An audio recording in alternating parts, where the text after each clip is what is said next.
Magandang araw po. Ako po si JDB, ang inyong abang lingkod. Pag-usapan natin ngayon itong kampo ni Kibuloy na minalas na naman po sa korte. Bakit? Ang Court of Appeals ay ibinasura ang Temporary Protection Order. Yan. Naalala ninyo nung naglabas itong Davao Court ng TPO, yung Temporary Protection Order, ginamit nila yung writ of amparo. Okay, yung writ of amparo. Ngayon, naku, tuwang-tuwa itong mga taga kay OJC, talagang lundagan sila, sayawan sila. Kaya lang ang problema eh yung credibility nung naglabas ng TPO, 'di ba? Eh kasi sabi ko nga loko rin tong naglabas ng TPO.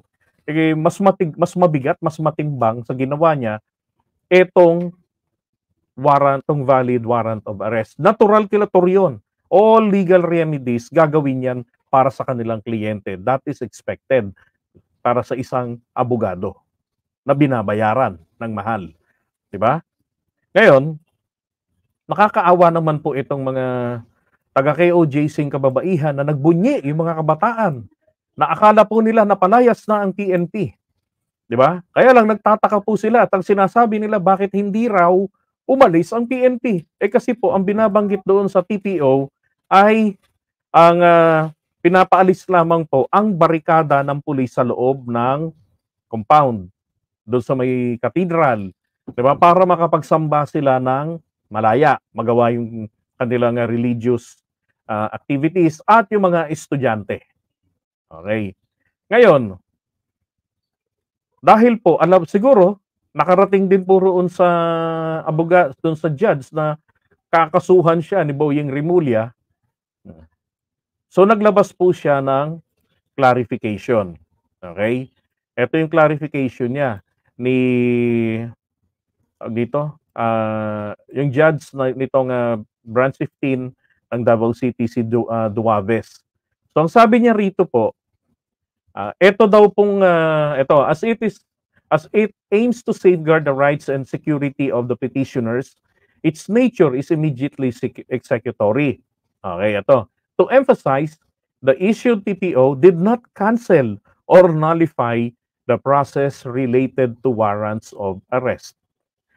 Both serve different purposes and are not contradictory with each other. So, ibig sabihin, hindi po yung order ko ipinaalis ang mga pulis. Okay? Nilinaw niya.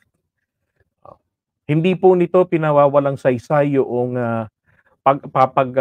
hahanap kay Apollo Kibuloy. Ang clarification niya diyan. Our laws and jurisprudence require that the manner in which a warrant of arrest is enforced should be necessary and reasonable. And reasonable naman Kailangan talaga. At saka reasonable. Kasi tinatago nila si Kibuloy at si Kibuloy rin naman ay nagtatago. 'Di ba? Oh, sabi nga nila under siege na sila. Pero bakit hindi kasi nagpapakita si Kibuloy? Sabi naman ng iba, karapatan daw ng mga Pilipino ang proteksyon ng kanyang gobyerno. Absolutely true. That is absolutely correct, mga kapatid. Obligasyon, karapatan po ng mga Pilipino ang proteksyon ng kanyang gobyerno. Pero, obligasyon din naman po ng mga taong may kasong at may warrant of arrest na tumugon sa warrant of arrest na inisyu ng korte. Okay? May proteksyon din naman siya bilang mamamayang Pilipino. Yun nga lang, nakakulong siya. Ang gusto kasi pong mangyari ng mga ito, meron kang warrant of arrest, susuko ka, pero hindi ka ikukulong. Exempted ka sa mga patakaran ng batas ng Pilipinas. Di pag pinagbigyan ho yan, lahat na lamang ng mga akusado na may pera ay magre-request na lang ng ganyan-ganyan. Di ba? Lalo na kung yan ay isang ayunan ng Korte Suprema, magse-serve po ito ng bad precedent. Yung pag ordinaryong tao, wala na, kawawa, kulong agad. Ngayon, nagkaroon po ng challenge dito. Nagsampa ng challenge ito ni Abalos, ni General Marbil, nila Torre, dyan ho sa Court of Appeals. Ito ngayon po ang resolution. Ito. Ito to. Wherefore premises considered the Temporary Protection Order or TPO dated August 27 is hereby declared null and void. Patay. So from the very beginning, yun pong kanilang utos ng judge dyan na alisin yung barricade ninyo, mga ganyan. Lahat po, kumbaga ni-restore nito kasi sumunod ng kahit papaano yung mga pulis Binuksan nila yung daanan, pinaluwag nila. Ang ginawa naman ng mga taga KOJC, putik na yan, sila naman yung hinihigpitan. So lahat po ng binabanggit doon sa TPO na yon ha. Pati yung pagpaalis ng barricade, ganon. Wala na hong bisa yon. So pwede hong ibalik yon ng mga kapulisan. And in fact, 'di ba? Ginawa naman nila. So malas nila ngayon. Ngayon, ang problema, hindi ho kasi dapat nakikialam sa ganyan ito pong judge ng Davao City.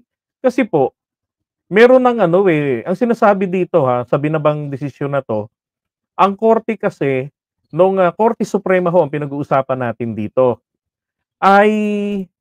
andito, binanggit yan dito Yan, ang Korte Suprema po kasi ay naglabas na ng kanilang desisyon ng kautusan at ito'y executory na i-transfer lahat ng mga bagay-bagay na may kinalaman sa kaso ni Apollo Kibuloy sa RTC branch dyan po sa Quezon City. And therefore, hindi na ito dapat panghimasukan pa ng judge ng Davao City. So, siguro kung meron ditong dapat po nilang hiningian ng TPO, wala hong iba kung hindi ang Korte Suprema. Kasi Korte Suprema na ang huling nagsalita tungkol sa bagay na yan sa kaso ni Apollo Kibuloy. Okay? Ngayon, ito, dati ko na pinakita sa inyo to Yan pong judge na yan. Minsan na rin po yung na warningan ng Korte Suprema rin, ng Supreme Court. Bakit po siya na pagsabihan? Kasi po, ang ginagawa niya, merong mga kliyente siya sa civil case tungkol sa lupa na awayan.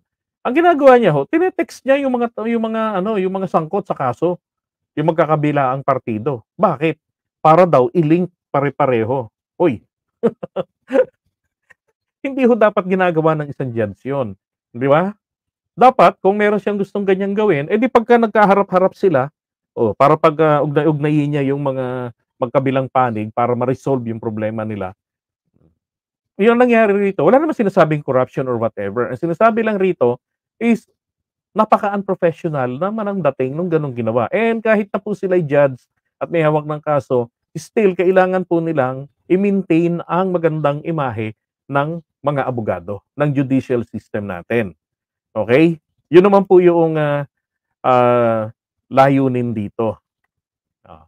Kaya, sabi ko, kawawa naman yung mga taga-KOJC ng mga umasa na naman ng, di ba? Kasi ang balita, ang sinasabi rin naman sa kanila, ito raw pong mga taga-KOJC, hinaharas ng kapulisan.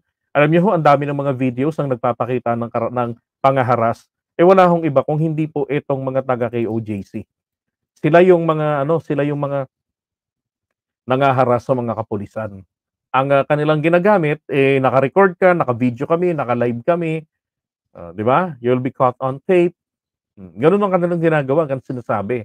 Pero di ba may video rin, kita nyo naman, hinagisan ng gabolang bato, tinapyahan ng pinaghalong sabaw ng jebs at panis na pagkain at ihi ang mga kapulisan 4 na beses. Nakunan niya ng PRO 11. Diba? Kalukuhan pa yung gagawa ng mga taga-KOJC. Sabi ko nga, kaysa naman sa ganyan na magkabutas-butas yung lugar ninyo. Meron pang i-issue yung sinasabi rin itong sila Atty. Torion. Pinatitigil nila yung mga pulis sa paghuhukay. Bakit? Dahil po malapit nang matukoy ang tunnel ni Kibuloy. Ang sabi nila, nakaka-apekto daw po ito sa integrity ng gusali. Kalokohan. Paano makaka-apekto sa integrity ng gusali? 'di ba? Eh, kahit doon ka maghukay, doon sa may gitna niyaan, iyan naman po ay may mga poste yan, may mga beam yan, konkreto yan. Hmm. Puwede ka nga maghukay roon ng lupa at magawa ka ng Poso Negro, eh, 'di ba? Kaya nga ako, bakit 'pag Poso Negro hindi makakaapekto sa integrity ng gusali kapag naghukay? Pero 'pag yung mga pulis para hanapin ang lungga ni Kibuloy, makakaapekto. And this is what I was saying, lahat ng mga puwede nilang gawin para mapigilan na mahanap si Apollo Kibuloy, lalo lang ho kasi talaga nilang pinakikita rito sa ginagawa nila, why so overprotective, 'di ba? Bakit hindi nila hinayaan yung mga pulis na malaya na makapaghalughog dun, makapaglibot sa buong compound? Oh, kahit hanapin siya sa likod ng posporo, hayaan nila sana. Kung hinayaan po nila at wala ho talagang nakitang Apollo Kibuloy dun, malamang po sa mga oras na 'to, wala na yung mga pulis dun. Baka may ilang araw nang, halos isang linggo nang wala na yung mga pulis dun. Eh, nangyari, 'pag merong isinamang 60 para inspeksyon, ang gagawin pipigilan 10 lang, 'di ba? Eh, 'di mga taga KOJC nakakapagpatagal, hahalughugin po nila, hindi po bastang dadaanan lamang nila. Hahalughugin nila 30 hectares po yung laki ng lupain. Idagdag mo pa yung isang katutak na mga kwarto at yung mga daanan nila doon. Yung underground pa, yung basement, 'di ba? Ang daming nilang dapat na masilip doon.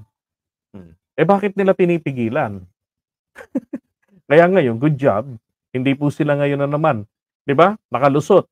So yung kanilang sinasambang si Kibuloy na patuloy na nagpapakaano sila, utong mga tanga, eh, wala kang kapangyarihan na patunayan na. Hindi kayang i-stop ang korte, hindi kayang i-stop si General, tawag dito, si General Torre, 'di ba? Walang ya 'tong mga 'to. Eh, kahit sabihin pa natin na nagtatagal bago yan mahuli, darating at darating rin po sa panahon na masusukol yan si Kibuloy. Kaya nga nagpaparamdam na sila ng mga ng ano, eh, ng, negosasyon sa gobyerno. Nagde-demand na naman ulit sila ng kanilang, hinihingi na nila 'no, one more time. Hinihingi nila yung dating, sinabi nila nung February this year na dapat, eh, pumirma ang presidente ng kasulatan at ang, DILG secretary at yung, PNP at AFP chiefs natin, eh, kailangan, eh, sumulat na ginagarantiyahan sila si Kibuloy na hindi siya ipapasa sa mga Amerikano. Eh, sobra naman pong makasarili ni Kibuloy ano. Bakit sarili niya lang, eh, yung ibang co-wanted niya, eh, alam ko yung iba dun parang wanted rin sa US. 'Di ba? Bakit siya lang? Oo. Eh, kaso matigas ang presidente, 'di ba? Ang sabi nga ni PBBM, eh, hindi na kami 'pag naglabas na ng warrant ang korte, wala na sa'min 'yan, papatupad na lang namin ang warrant. Huhulihin na lang namin siya. Ang magdedesisyon dito sa kanyang kahilingan, eh, ang korte. Totoo, korte na talagang may hawak ng kanyang kalayaan. Papayagan bang ipasa ka sa iba o hindi? So, kailangan mong hingiin 'yan, kailangan mong kausapin ang korte. O yung korte sa Quezon City o kausapin ninyo ang Supreme Court, 'di ba? Kailangan tanong, meron ba tayong jurisprudence na ganyan, na isang, pastor o pastor-pasturan tapos bilyonaryong tao, wanted sa Amerika sa iba't ibang mga kaso at dito sa Pilipinas ay puwedeng mag-request kasi 'di ba, napakalakas sa mga politiko.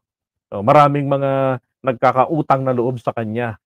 Eh, hindi ho naman tama. Tingin ko naman 'di naman naaprubahan 'yan ng Korte Suprema, para silang gago 'pag ginawa nila 'yun. So, another thing is si Apollo Kibuloy po, once again, is a disappointed, okay? Disappointed son of God na naman po ngayon etong si Apollo Kibuloy. Okay? Ay naku, kawawa naman, minalas. Minalas na naman sila. Kaya kung, mamatay silang mga members, silang may kasalanan. Correct, 'di ba? Hindi galing sa kailan lang, may napanood ako kagabing, video na dinumog ng mga pulis yung isang lalaki. Bakit? Kasi ho, ultimong basurang ilalabas ng mga pulis, ang gusto ng mga taga KOJC iinspeksyonin. Bakit? Ano ba naisip ninyo? Pinaliit si Kibuloy? Nilagay dun sa supot ng basura? at itinakas. Yung nga sinasabi ko eh, kung 10 lang yung taong pumunta diyan o 5, kung etong, libo-libong pulis, they call it overkill. So kung ang pumunta po diyan ay 5 katao lamang at nakita nila si Kibuloy at hindi sumama at sinunggaban nila, napusasan nila, sa tingin niyo po ba makakalabas ang mga 'yan ng buhay? Oh, 'yan po ang tanong na hindi po man lamang binibigyang pansin ng mga taga KOJC. Kahit nga sa live ng vloggers tinatanong ko, eh, "O kayo po naniniwala kayo na kapag nahuli si Kibuloy, eh, ng, 5 tao, ng, 2 pulis, isang barangay captain, tsaka ano 2 kagawad ng barangay, naniniwala po kayo na makakalabas pa sila ng buhay diyan, na hindi magre-resist yung mga alagad ni Kibuloy?" Ayun nga lang hinahanap siya, grabe resistance, eh. 'Di ba, yung June 10, anong ginawa nila? Imbis na buksan ang gate papasukin nung dumating ng madaling araw, anong ginawa nila? Hinarang nila para makatakas. Oh, winater cannon yung mga pulis, pinalo ng tubo yung SAF, nagawa pa nga nun, nagharang na sila ng ano nila, ng, fire truck nila, eh. Kaya yung fire truck na yun, kinuha po ng kapulisan yun.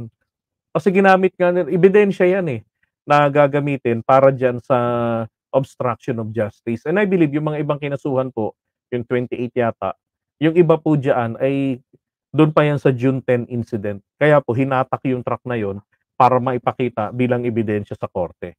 Sana yung crane kunin din.